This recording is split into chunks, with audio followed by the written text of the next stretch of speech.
भरोसा नाही. जे तुमचे कर्तव्य आहे त्याला पूर्ण करा.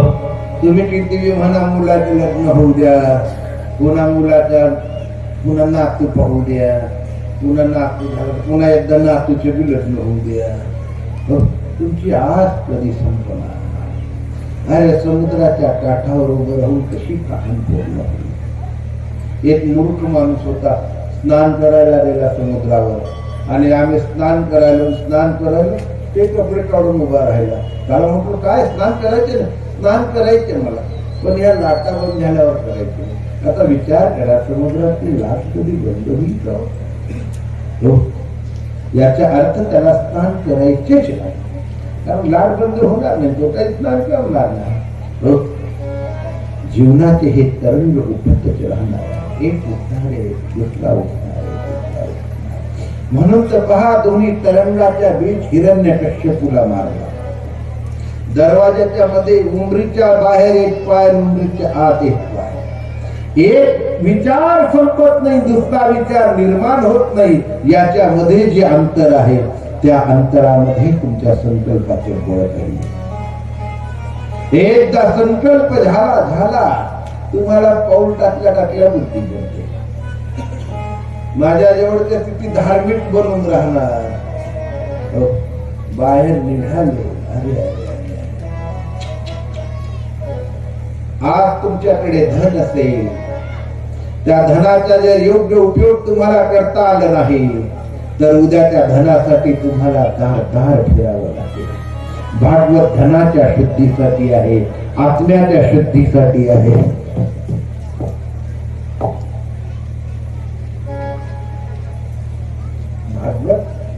धनशुद्धी परीक्षिती. हे महाराज, शुकदेव तर विरक्त वैराग्य आहे, त्यांना ही भागवत कथा ऐकण्यातून सांगायची काय. त्यावेळेला सुताने सांगितलं, महाराज 17 पुराण लिहिल्यानंतर ही व्यासांच्या मनामध्ये उद्विग्नता आहे. व्यासांची उद्विग्नता संपली नाही आणि त्यांची उद्विग्नतेचे कारण शोधताना त्यांना अचानक नारद भेटले. नारदांनी सांगितलं, हे महाराज, तुम्ही एवढे विद्वान आहेत की तुम्ही 4 वेदांचे भाष्य केलं, तुम्ही ब्रह्मसूत्रावर चिंता केली, ब्रह्मसूत्रावर चिंतन केलं, परंतु तुम्ही हे महाभारत सारखे ग्रंथ लिहिले, तुम्ही हे एवढं जे भांडार लिहिलं, हे लोकांना काही समजायचे नाही. आणि जे समजणार नाही त्याचा काही उपयोग होईल का? नाही उपयोग. तुमच्या हातामध्ये बंदूक आहे पण ती चढवताच येत नाही, त्या बंदुकाचा काही उपयोग आहे का?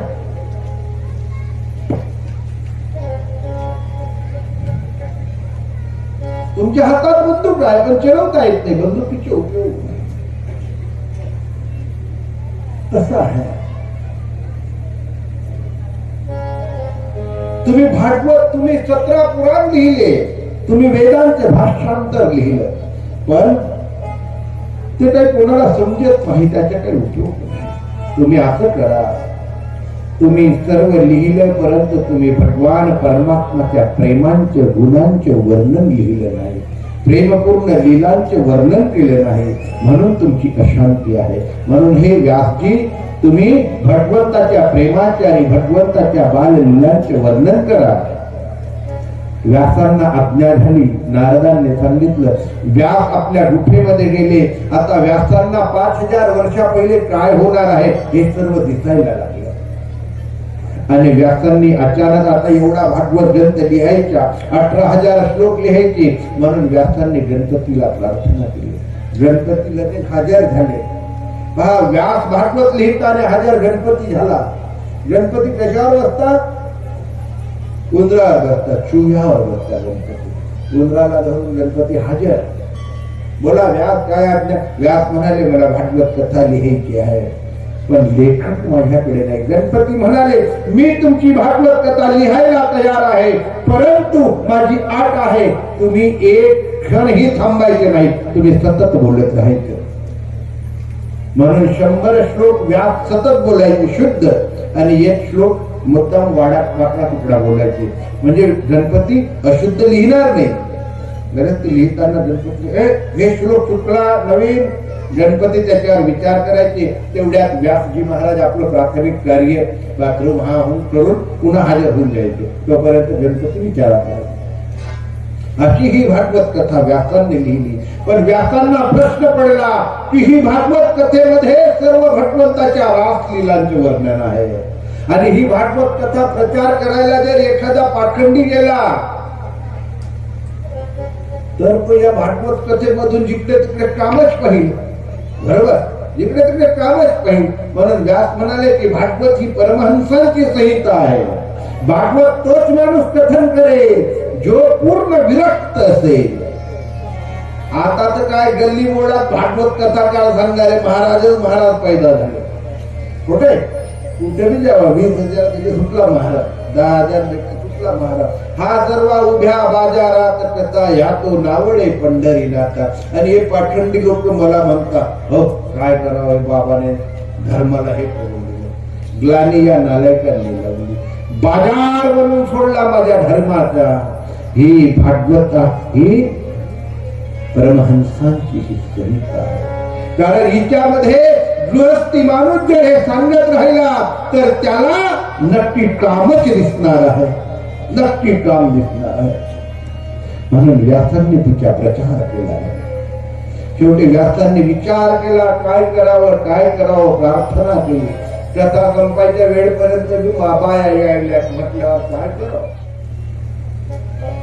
ही भागवत कथा व्यासांना चिंता पडली. एवढी विरक्तीची मी कथा लिहिली, भगवंताचं प्रेम लिहिलं. कारण आपण असे माणसं बोगस आहोत. एखादी कागदावर जर एखादं कामाचे चित्र असलं ते कामाचे कागदावरचे चित्र पाहून सुद्धा आपल्या भावना उत्तेजित होतात. हे गृहस्थी माणसाचे वर्णन शास्त्र करतं. कोणार्क मध्ये सूर्य मंदिर आहे. त्या सूर्य मंदिरावर मैथुन सृष्टीचे चित्र आहे. मैथुन सृष्टीचे चित्र आहे. स्त्री पुरुषाच्या मिलनाचे चित्र आहे. ते पाहून सुद्धा माणसं कावरे बावरे होऊन जातात. अरे माणसं असले कामी आहेत. बाजारामध्ये त्या प्लास्टिकच्या बाया उभ्या केलेल्या असतात साडी घालून, ती सुद्धा माणसं तास तास पाहत उभे राहतात. बावरून गेला. मस्तिष्कामध्ये काम करत नाही. प्लास्टिकच्या बाया अर्धा अर्धा तास उभे राहून पाहणार. अरे अरे अरे, स्त्री आणि पुरुष दोनच भाग आहेत माझ्या राज्यांनो. तर हे असे जे पुरुष असतील हे भागवत कथा कशी सांगतील आणि कशी ऐकतील. ज्यांना भागवत सांगताना त्यांना त्यांचे बाल विचारायला आणि ते रंगवायला एक ताप लागतो. भागवतात काय बाहेर राहत्या पुढे नाचायला. माझ्या राज्यांनो, भागवत कथा हा उल्हासाचा आणि आनंदपूर्ण सात्विक आनंदाचा क्षण आहे. याच्यामध्ये सात्विकता आहे. हे काय केस हलवणारा विषय नाही.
जय जय श्रीराम।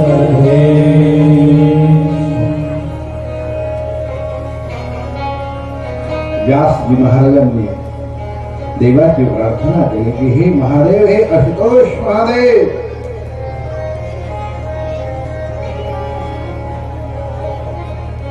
हे परमात्मा परमेश्वर, प्रार्थना करतो।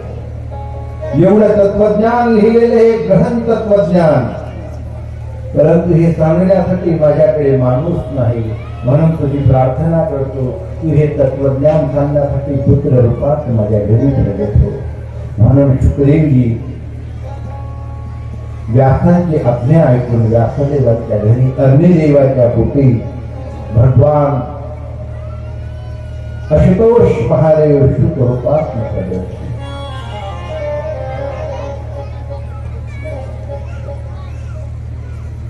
12 वर्ष आईच्या पोटात राहिले। आईला प्रसवच्या वेदना जाणवायला लागल्या। शेवटी भगवान परमात्माने आईच्या गर्भाला हे केलं की शुकदेव तुम्ही बाहेर या। शुकदेव म्हणाले नाही, आईच्या पोटात आहे, कारण आईच्या पोटामध्ये नाकात तोंडात सर्व ते किडे जंतू नाकात चावायले, तो दुःख जेव्हा आहे तेव्हा माणसाला देवाची आठवण होते ना। म्हणून हे परमात्मा, मी आईच्या पोटातच बरा आहे, मला बाहेर जर आलो ना तर तुझी विसर पडून जाईल। भगवंताने शुकदेवाला आईच्या गर्भात वचन दिलं की हे शुकदेव, माझी माया तुला स्पर्श करणार नाही, आणि ज्याला आईच्या पोटात वचन दिलं तो भागवत सांगतो, आणि ज्याची आईच्या पोटात रक्षा केली तो भागवत श्रवण करतो। दोघा महापुरुषांना आईच्या गर्भामध्ये भगवंताने भेट दिलेली आहे। कारण परीक्षितीची रक्षा कुंतीच्या गर्भावर जेव्हा ब्रह्मास्त्र पडलं तेव्हा गर्भात जाऊन भगवंताने परीक्षितीची रक्षा केली, आणि आईच्या पोटातनं बाहेर येत नाही, म्हणून आईच्या गर्भामध्ये शुकदेवाला वचन दिलं, बरोबर। म्हणून दोघं महापुरुष आहेत, एकाला गर्भात वचन दिलं आणि दुसऱ्याची गर्भात रक्षा केली। शुकदेव 12 वर्षाचे आईच्या उदरात निघाले, पण वनात गेले, ते विरक्त होते, वनात निघून गेले।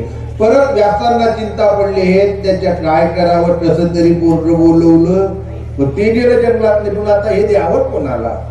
पुन्हा व्यासांनी आपल्या शिष्यांना प्रार्थना केली, हे शिष्यांनो, माझ्या सुखदेव जरी विरक्त असला तरी त्याला ह्या भगवंताच्या लीलांचे गुण ऐकवा, म्हणजे त्याचे मन परिवर्तित होईल।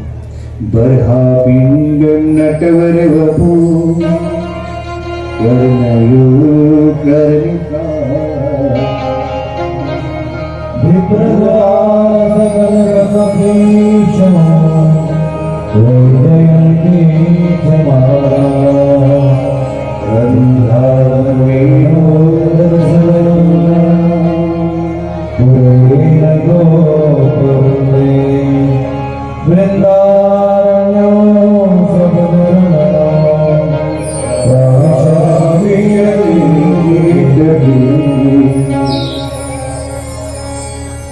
शुकदेवजी वनात गेले आणि निर्गुण ब्रह्मामध्ये त्यांचे चित्त आहे।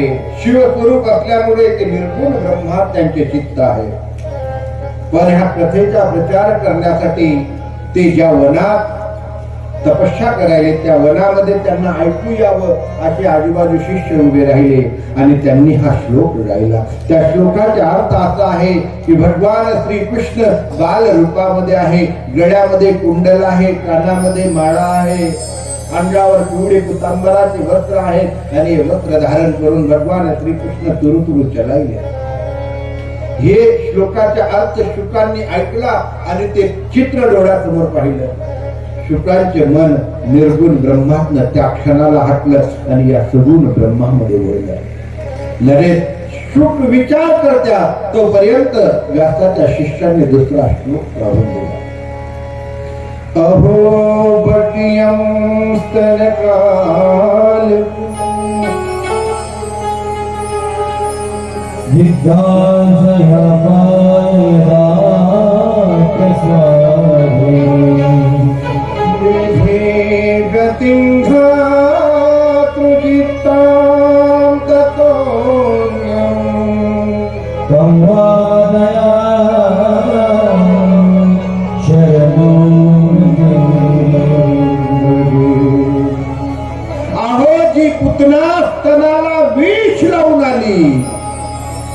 भक्तनेची सुद्धा सद्गती करतो असा हा माझा भगवान. त्याचे गुणांचे वर्णन ऐकून शुकदेव आता उठले आणि लागले रस्त्याला. त्या शिष्यांना धरलं, हे तुम्ही कुठं ऐकलं? तेव्हा ते म्हणले, हे महाराज, आम्ही व्यासांचे शिष्य आहोत आणि व्यासांनी हा ग्रंथ लिहिला. 18,000 श्लोक लिहिले. शुकाला वाटलं व्यास तर माझे बाप आहेत, माझे पिता आहेत, चला. आणि शुकदेव ते श्लोक ऐकून व्यासांकडे गेले. व्यासांनी शुकदेवाला ही पूर्ण भागवत कथा सांगितली. परंतु ज्या व्यासांनी ही रचली लिहिली त्या व्यासांचा एवढा प्रभाव नाही जेवढा प्रभाव शुकदेवांच्या त्या भागवत कथेवर झाला. हे शौनकादी संतांनो, अशा या कथेच्या प्रचार आणि प्रसार सुरू झाला. द्वापारच्या समाप्तीच्या आधी कौरव आणि पांडवांचे घनघोर युद्ध झालं. द्वापार समाप्तीच्या आधी कौरव पांडवांचे घनघोर युद्ध झालं, ज्याला आपण महाभारत म्हणतो. 5,000 वर्षामध्ये आपल्या या देशाने 3,000 युद्ध केलेले. एक वेळ जेवढं युद्ध होतं त्या एक वेळ युद्धामध्ये जेवढं नुकसान होतं तो देश 10 वर्ष त्याच्या प्रगतीच्या मागे चालला जातो. आता सध्या युक्रेन आणि रशियाचे युद्ध चाललेले, त्याचे दुष्परिणाम आपल्यावर पडायला लागले. तेलाचे दाम वाढले, पेट्रोल डिझेलचे दाम वाढायला सुरुवात झाली. युद्ध काय आहे तरी या भारतामध्ये 5,000 वर्षात 3,000 युद्ध झाले.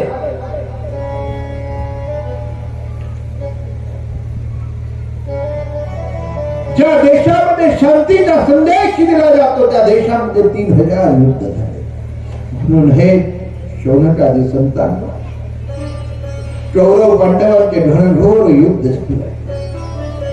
त्या घनघोर युद्धामध्ये 100 कौरवांचा नाश झाला. परंतु कौरवांमध्ये दुर्योधन, अश्वत्थामा, कृपाचार्य हे जिवंत राहिले. आणि यांनी शपथ घेतली की पांडवांचा मोक्ष संपवायचा. म्हणून अश्वत्थामाने 5 पांडवांना मारण्याची शपथ घेतली. परंतु दुर्दैवाने 5 पांडव कृष्णाची आज्ञा पालन करून कृष्णासोबत गंगेवर गेले आणि अश्वत्थामाने 5 पांडव समजून पांडवांची मुलांना मारून टाकले. द्रौपदीचे 5 मुलं आहेत. त्या 5 मुलांना झोपेत मारलं. ज्या वेळेला ही घटना द्रौपदीला द्रौपदीने टाहो फोडला. ज्या आईच्या एक मुलगा मरतो त्या आईवर किती मोठी आपदा येते. ज्या आईचे 5 मुलं एकाच वेळेला मरत असतील, एकाच पद्धतीने मरत असतील, एकच व्यक्ती मारत असेल, त्यावेळेला त्या आईच्या मनातला भेटला काय? भागवत कथा श्रवण करण्यासाठी पंचशुद्धी गरजेची आहे आणि त्या पंचशुद्धीमध्ये सर्वात पहिली ही मात्र शुद्धी आहे. त्या आईची शुद्धी काय आहे? कारण बीज जागा चांगली असेल तर बीज शुद्ध होईल. द्रौपदी दयेचे रूप आहे.